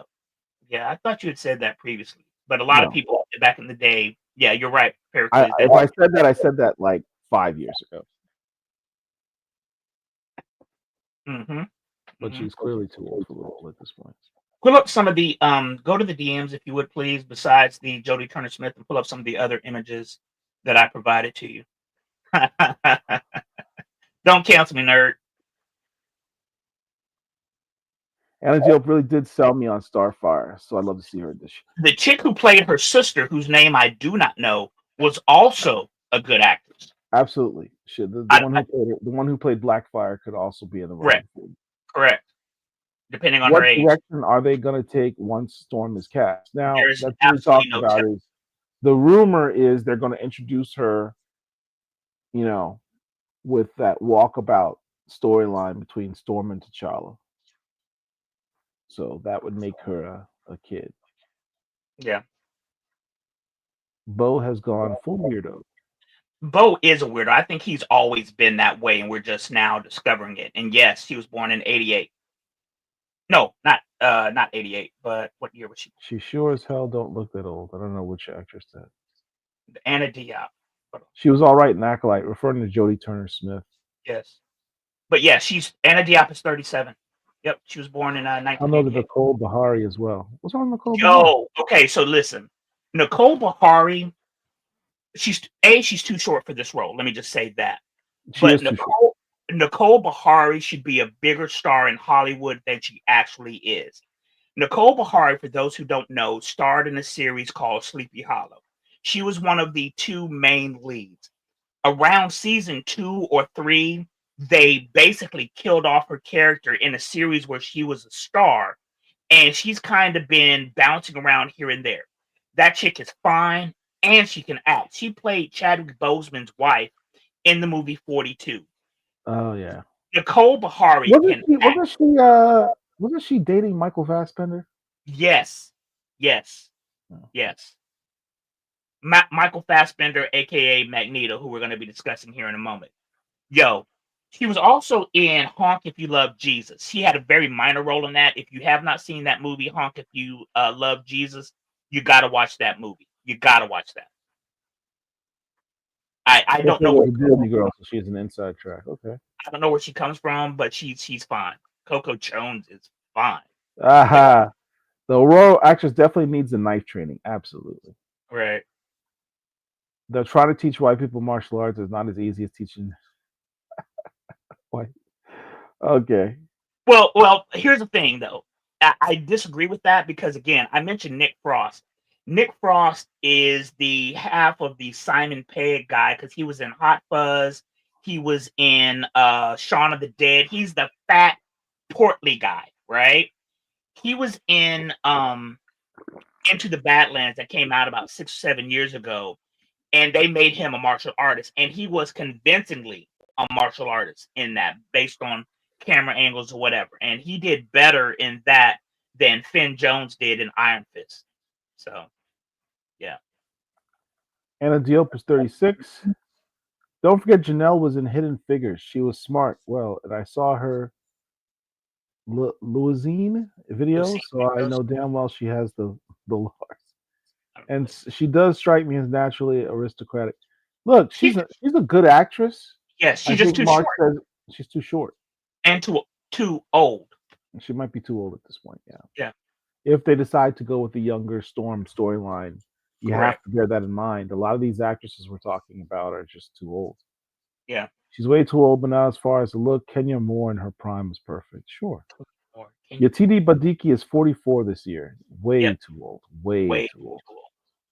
Damaris Lewis played Blackfire on Titans. That's the name of the actress. I don't know that actress. Damaris Lewis. Damon, She's while we're talking, 34. what She else? does not look 34 at all Yeah. when she did Titans. When she did Titans, anyway. Black don't crack. Jamie Lawson, who plays Bella Real in Patterson Batman. Oh yes, yes, the one who played the mayor candidate. She's very cute. She's very Absolutely. cute. But Absolutely good at and a good age too. because 27. she's in Batman, because it's going on now, that would be an exclusion for me. She's Right. the reason I love Sleepy Hollow. So basically, he's talking about Nicole Bahari, and once they killed her off, I stopped watching, and that's why the series went away. How does Fast Further pull all these gorgeous sisters? I don't know. He's Dude's got got game. sisters. Jade Cargill, maybe. We don't know if she can act. She's kind of, I don't know how well her acting is, and she's I don't kind know. Yeah, Tiana Taylor can act. So the rumor is. Nicole is fine. She is. Nicole Bahari is fine, and she needs to be a bigger actor than she is. When Sleepy Hollow killed Nicole's character, they killed the whole show. Only Yep. did one season after that. She left. It was a wrap. It was Yep. a And that makes no sense because the premise of that show was Nicole was a cop in Sleepy Hollow. Ichabod Crane was a man at a time. He came from the past. And they always had that sexual tension, much like Moonlighting and Bones, will they, won't they type storyline. But then they brought the Ichabod's wife in, the white lady, and then so they didn't need the black chick anymore. They killed her off, and then that killed off the show. Fuck Fox for doing that to her. Because again, she should be a bigger star than she is. Yeah, you need to stop drinking. You're dropping F-bombs left and right. It's not just about looks or age or acting, but just have to have that thing or as a it factor or something. Most of the people you mentioned don't have that. Yeah. Then tell us who you think, brother man. How about that? How about Marcy Martin? No, absolutely not. Way too young. Well, as I said, she's 20 now. So if they do the storyline where Aurora's in her teens, she'd be perfect, except for the fact she's too short. For those who don't know, Marcy Martin played one of the twins from Blackish. She's an excellent actress. She's a good actress. I won't say she's an excellent. Did you see her in that movie where she got de-aged? I know what you're talking about. I don't know that I saw it. I can't say that. With Gina Hall. I know what you're talking about. She's an excellent actress. Yeah. Y'all want Tiana Taylor to be Madame Slato? Absolutely. Right. Yeah. Oh my God! If they ever introduce Madame Slate, Tiana Taylor's got to play that. That is correct. Because she did a party or something where she was kind of she did a cosplay thing like a costume party. It was incredible. You can teach acting, but cannot teach charisma or that it factor. That is correct. So, brother man, who do you want to? Who can you see being in that role? Since you didn't like who he said, pick somebody.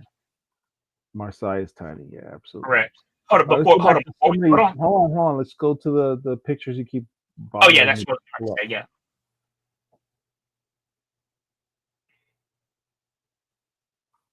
While he's doing that, if you have not already hit the like and subscribe button, if you're new here, A, thanks for joining us. B, make sure that you hit the like and subscribe. It's very simple. Marc wants to get all the credit for all of his fan casting. If you don't know already, if not been aware, if you're new to the channel, Marc loves fan casting. It's one of his great passions. Yes, I do love fan casting, but it's not about credit. I just want people to see that there are a lot of black actresses out there. Sure. So if you watch the show Billions, this young lady, the only issue with her might be her age and her height, because she is kind of short, but she is very, very beautiful and can act. The names are there on the screen. And if you want, you can follow me over on Instagram at ATLBLERD.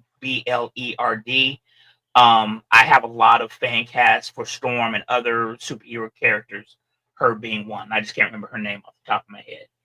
Yo Billy I can't read what that says. She's got some weird code for her name. Yeah.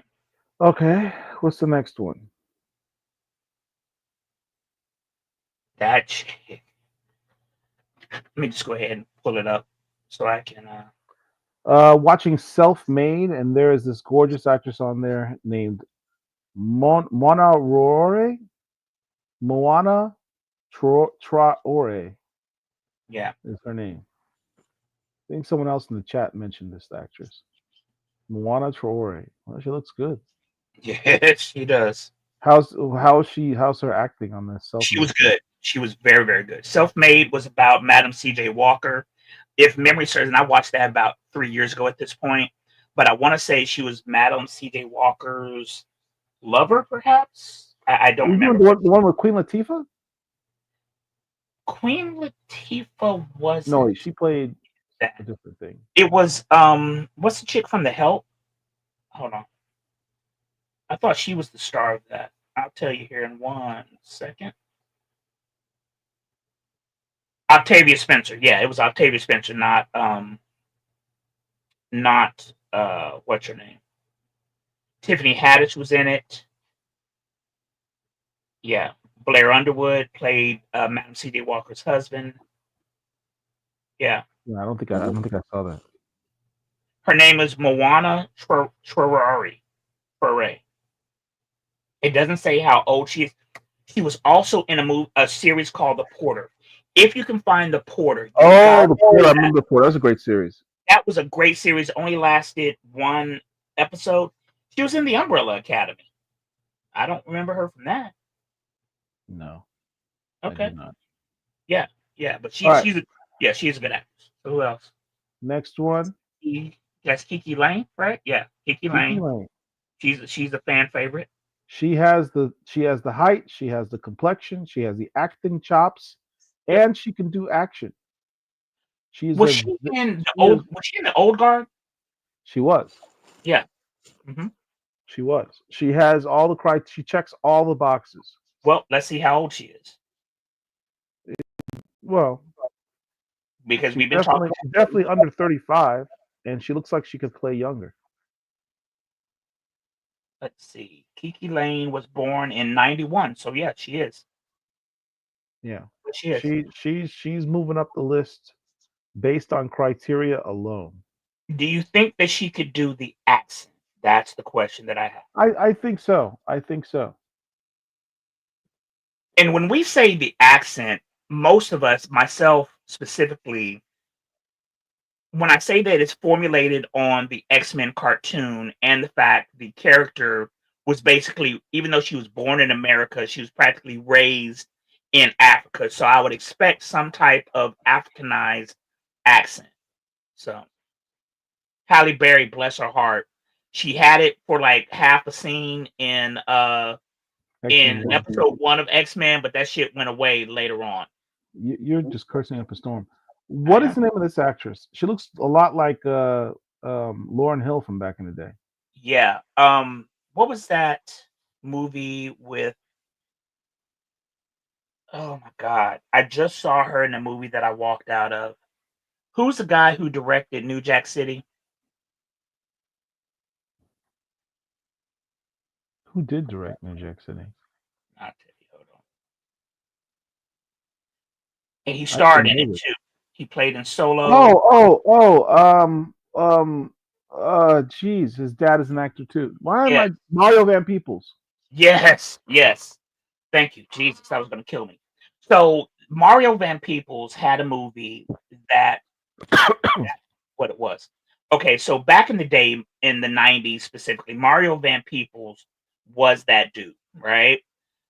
He directed and starred in New Jack City, which is an absolute classic. He directed and starred in the movie Outlaw. He And came last. I'm sorry. Posse, right.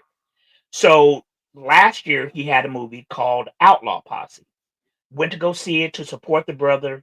The movie was god fucking awful. It was horrible. It was bad. But she was in that movie. Her name is Amber Rain Smith. is her name. She was born in 93. So from an age perspective, she's very tall. Some of her credits, she's got, wow, 40 credits to her name. Outlaw Posse. What else has she been in? She's been in a lot of bootleg stuff, but from what I've seen of her in that movie for the 30 minutes that I was there, uh, yeah, Condola Rashad, the daughter of Felicia Rashad and Ahmad Rashad, but that's not her. That the actress that I showed, that's not her. Yeah. Everyone keeps bringing up Jade Cargill. Understand, Jade Cargill is not an actress. She's an athlete and fine. Jade Cargill is They fine can as take hell. care of the height issue with movie magic. They've made a lot of actors and actresses. I mean, yeah, they can do the Tom Cruise thing, but if you can avoid having to do all the Tom Cruise foolery with I mean, angles and yes, stuff, why would they can, but if there are actresses out there who are quote unquote height appropriate. All right. Let's see. Who's the next one that you had on here? Oh, it's the one you just talked about. Yeah, yeah. You know, based on everything, I think she for me would be the top. So Yes, she far, is. well, for me, Kiki Lane would be the top because I know Kiki Lane can act, definitely. This one, the only thing I've ever seen her in is that Black Lightning show, which she only Yeah. had a few episodes of that. That is true. That is true. How do you feel about voiceover? In reference to what? In reference to what? Yeah, I don't. She looks like Bernie Mac's niece from the TV show. Yeah. Who's that? She's fine. Mario Van Peebles, right? I was want to say Lauren Hill, but she's so. Plus the fact that Lauren Hill is like 50 something at this point. Yeah, she's like 45 at least. Fun, Yeah, she's fun probably got to story. be up 50. Yeah, fun story, Paul. Lauren Hill's baby daddy is Rohan Marley, who played, One of as her you know, baby. for the Miami Hurricanes. You and I both know somebody who Rohan dated. Who went Someone to went to school school with with? us, who graduated with me. Oh, I know exactly what you're talking about then. Uh-huh. I Yep. think. I'll tell you later off camera. Jamie Yeah, Lawrence don't say it online because if she sees it, she'll stab us both She's in the A, face. she's not gonna see it. B, it's common knowledge for her. She's mentioned it, but yeah. But I just thought it was interesting. All right. So let's see what else. What else do you have on the list here? That was it. Just talking about the casting of Storm and those 3 books, and I think what you're watching. Well, you haven't done any commercials, so I don't know if you wanted to do that. No, there's one last thing that came up here. We're talking about MCU movies. Kate Bishop will be the leader of the Young Avengers. The other members of the team will be Ms. Marvel, Cassie Lang, otherwise known as Stature, America Chavez, Wiccan, who was just in the Agatha All Along, Speed, Ironheart, Hulkling, and Viv. Okay, where's Elijah Bradley? Exactly. Where is Elijah Bradley? And what makes this so crazy of a concept is that Elijah Bradley, when the Young Avengers were announced, when they debuted in this issue on the screen, who's that dead center at the center of things? Who was the focus of the team? Elijah Bradley. This is just categorically wrong. And it's not like the kid doesn't exist. He was introduced in Falcon and the Winter Soldier. They just need to have him have some car accident or something, and then have him get a blood transfusion from his grandfather, and boom, you got Patriot, the superhero. God damn it! Next Captain America. Ohio State won. Oh, why'd you have to tell me that on the live, man? Ohio State beat Texas. So it's going to be our two enemies, Notre Dame versus Ohio State for the national championship. Like, who do we root for to win? We don't. It's like We hope the stadium. evil versus evil. Yeah. Ugh, It's like voting for which would you prefer, syphilis or gonorrhea? I mean, there is no winner. I won't be watching that game. Not at all. Their brother man's asking what was the score. 28-14.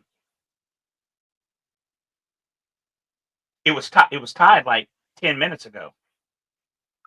Azor B said, hopefully he'll be introduced in the new movie, kind of like The Last Opportunity to Do So. I mean, yeah. I mean, Why Kate Bishop? right. Because she's white. Thank you for saying that. Boo! I agree. With that. It sounds like they want to make Young Avengers another girl power show. Even Wiccan just came off such a show. No shade, but casting says it all. That is. Who other than him, who's the other dude? Well, Speed, Wiccan's brother. Yeah. That's it. So yeah, no, I can't say that I'll support that. Yeah. All right. Did you have anything else? No. I mean, other than what you're watching. Ah, yes, you had your what you're watching thing. Yep. All right. Marc is going to talk about the show that he has been watching. I only watched the first episode, but it was good. It was definitely good. The Agency. So previously in this space, I mentioned The Day of the Jackal that starred Lashana Lynch as an MI6 agent who was trying to hunt down an assassin who went by the code name of the Jackal. The Wait, agency. pause. Everyone, I want you to take a moment, please, and hit the like button. We don't have nearly as many likes as we should. Please take a moment, like this video. If you have not already, subscribe to the channel. It literally costs you no money whatsoever. Just hit the subscribe button. It lets you know when we're going to be on in the future, and it helps our algorithm so we can help the channel grow. That's all we ask. Thank you. Please continue. So I mentioned I'm a huge espionage spy genre person. I love the movies, series, etc. There's a lot that's out there right now. The reason I mentioned The Agency because it co-stars two black folks, Jeffrey Wright, who is one of the best actors out there right now, as well as the aforementioned Jodie Turner-Smith. The star of the show is the aforementioned Michael Fassbender, who plays an undercover CIA agent, AKA Mr. Steal Your Sister, aka Magneto. He is a phenomenal actor, but typically picks horrible roles. But that aside, this series is good. He plays a CIA agent who was initially stationed in Africa. Part of his undercover cover, he was dating Jodie Turner-Smith's character in Africa. He gets pulled out of Africa and back to London, where he is in the CIA station in London, England. Jodie Turner-Smith's character shows up in London, and a bunch of shenanigans go on with him trying to figure out certain things. Does she know who I am as a spy? Blah, blah, blah. What's going on? It is an extremely good series. If you have watched The Day of the Jackal, as I previously recommended, it is not that show. The Day of the Jackal was more action-packed than this is.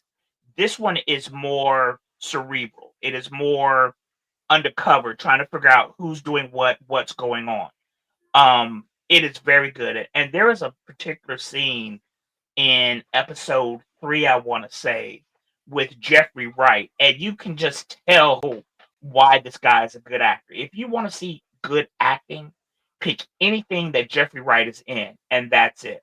The first thing that I recall seeing him in was in the 2000, maybe 2001 Shaft movie. I next remember him from Syriana, which was in 2005. Tiger Woo. Tiger Woo. Like, I really thought that dude was like Dominican or Puerto Rican or something, but he's a cat from damn Washington, D.C.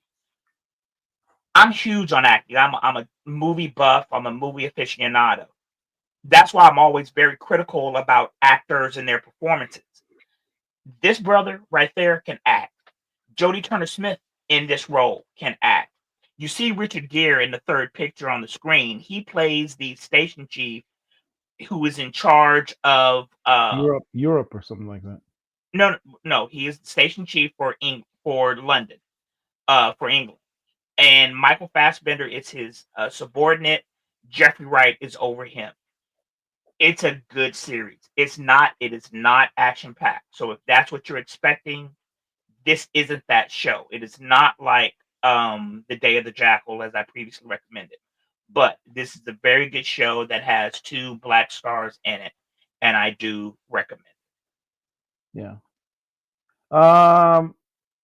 Nerd Large says Haley Seinfeld, our quadroon queen. Is she part black? If she is, I didn't know that. It says I said she was one of us. That's why, who's that dude who voices Miles Morales in the Spider-Verse movies? Shameik Moore. Shameik Moore. He kind of crashed out a couple of weeks ago over her when she announced her engagement. But that dude is rather weird. Somebody over on the Twitter suggested him as a T'Challa fan cast, and I'm like, no, way too short. The first time I saw him was in the movie Dope that came out around 2015, I want to say, and he was good in that. But he's just weird. He's an artiste. All right. I thought we had one more thing. That's all I had. Was there anything else here? I guess that was it. Yep. So as it stands right now, who is your number one choice to recast T'Challa? You already know the answer. Start. That's the only, for me, well, I'm not going to say the only choice, but that to me is the obvious choice. On social media, a lot of people are saying Aldous Hodge. And once again, it shows a lack of foresight. It shows a lack of vision for people because Aldous was already famously Hawkman. And I'm going to be honest with you. Even though I enjoy Aldous's work, everything that I've seen him in, I've been entertained.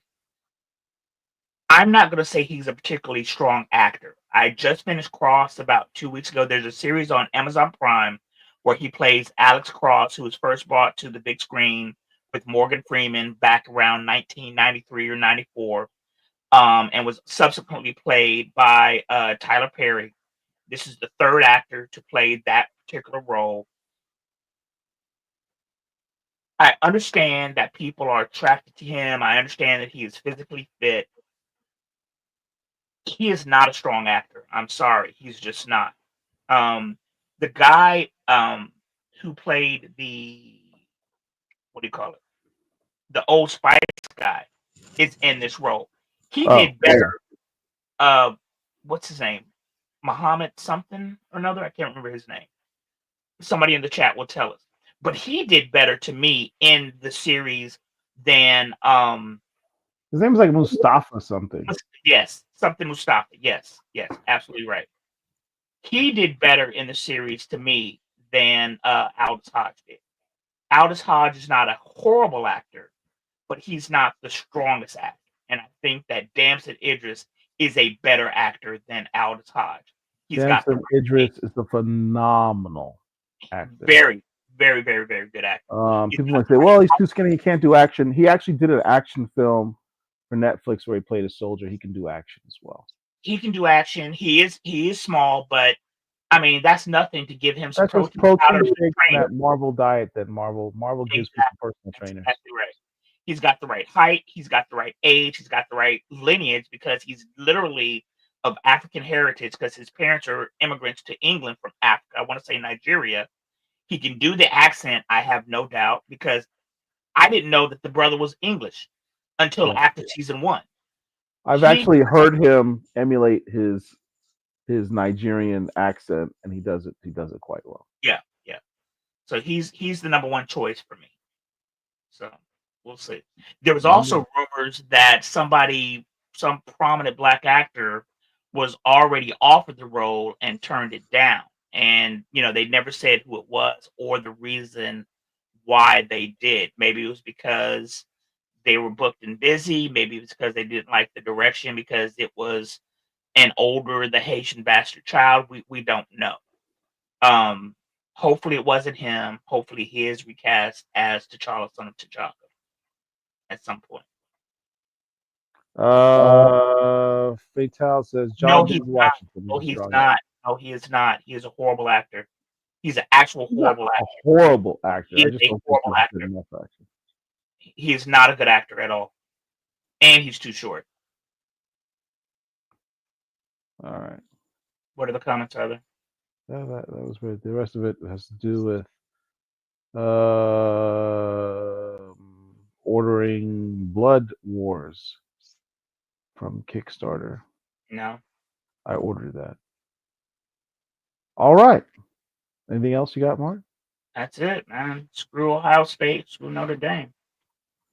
I wish them both equal. I hope they both lose. Yep. I hope each of their buses catch a flat tire and they can't make it to the game and it's forfeit. That's double forfeit. It'd be great if they double forfeited. Yep. I don't want anybody to get hurt. I don't want anybody to die, but I don't want that game to go on. And that's that. Hey, for those of you guys who've stuck with us for the past literally 2 hours, thank you for joining us as always. Before you leave out, make sure you hit the like and subscribe, and we will see you next time. I can't think of many other brothers and sisters to be Black Panther or Storm. Oh, Jay says Soapy Dirasu is an option. Yes, yeah, that's he was my number 3 for a very long time. Yes. For those who don't know, Sope Dirisu was in the phenomenal series Gangs of London. He was also in the last season of Slow Horses, which is also an espionage show that is very good. I think it's on Apple Plus. I'm not sure, but that's another very good espionage show. He can do the physicality. If you have not seen Gangs of London, Paul and I and our other boy Marc, not me, Marc, but there's another Marc. During COVID, we watched it together, remotely. Gangs of London season 1 specifically is phenomenal. Episode 1, if you can watch episode 1 of Gangs of London season 1, that show was great. Yeah. Great. Season 2 was okay. Season 1 was spectacular. Thank you, Autumn Sugar. God bless you too. God bless each and every one of you. It's a new year. I wish all of you, each and every one of you, a blessed new year. I hope you get everything that you want, everything you desire, everything you need, and that we're able to ride the current wave of what's going on to the best of our abilities. Whatever that means. Anyway, thank you guys. See you next time. Black Comic Lords, we got you.